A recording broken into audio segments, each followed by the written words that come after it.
Na Fruškoj gori uhićen je posljednji haški bjegunac Goran Hadžić, vođa srpske pobune u istočnoj Slavoniji. Uhićenog Gorana Hadžića tereti se za mnoge ratne zločine počinjene tijekom Domovinskog rata u istočnoj Slavoniji, Baranji i zapadnome Srijemu, između ostalog za zločin u Tenji, osuđen je u odsutnosti na 8 godina zatvora. Protiv Gorana Hadžića i još 17 pripadnika bivše JNA i paravojnih srpskih postrojba podignuta je optužnica za vukovarske zločine i za 1292 osobe nesrpske nacionalnosti ubijene u Osijeku, Vukovaru, Vinkovcima, Županji i Bjelovaru 1991. i 1992. godine. Optužnica se odnosi na 250 ubijenih Hrvata na Ovčari koji su onamo odvedeni iz vukovarske bolnice. Kineski veleposlanik Shen Zhifei boravio je danas u Osijeku, a svoj posjet započeo nastupnim posjetom gradonačelniku Krešimiru Bubalu. Veliko kinesko tržište od preko milijardu potencijalnih kupaca svakako je zanimljivo za hrvatski izvoz, koji je, kada je Kina u pitanju, u stalnom porastu, no ipak još uvijek daleko manji od uvoza. Naime, čak 20% ukupne hrvatske robne razmjene odvija se s Kinom, a uvoz je izvozom pokriven svega 17%. A Hrvatska je za Kinu i privlačno turističko odredište, pa je tako prošle godine čak 13.000 Kineza posjetilo našu zemlju, a broj turista iz Kine povećan je i u ovoj godini.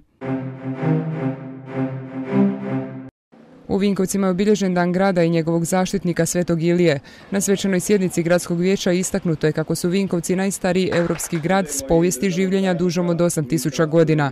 Prvi čovjek grada Vinkovaca, Mladen Karlić, istaknuo je kako, iako se građanima nekada čini da nije puno učinjeno za grad, on je ipak obnovljena u posljednjih 20 godina, u to je uloženo 1,7 milijardi kuna. No iz oporbe je stigla i kritika gradskoj vlasti kako su građanima za Dan grada poklonili poskupljenje vrtića i rebalans proračuna koji je smanjen, a samim time manje će se ulagati u razvoj grada na Bosutu. Po zapovjedi glavnog vatrogasnog zapovjednika Republike Hrvatske, pripadnici javne vatrogasne postrojbe iz Osijeka od 30. lipnja sudjeluju na dislokaciji na Jadranu pomažući u gašenjima požara. Organizirano je tako do kraja ljeta 7 grupa od po 3 vatrogasca iz Osijeka koji će na priobalju u ispomoći biti prosječno po 2 tjedna, a stacionirani su u Divuljama. Veliki nedavni požar na Braču pomogli su dakle gasiti i Osječani, no velikih požara oni su vidjeli i prije, jer već 15 godina odlaze iz Osijeka u akcije na priobalje.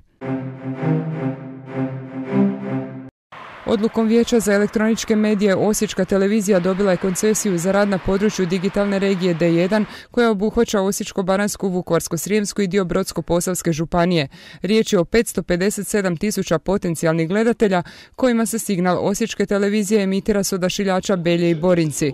Ova odluka Vijeća uz dosadašnja postignuća koja potvrđuju kako Osječka televizija ima najbolje rezultate gledanosti na ovom području dodatni je poticaj da zajedno s vama i u sljedećih 12 godina nastavimo graditi moderan, nepristran medij, vašu i našu regionalnu televiziju Osječku.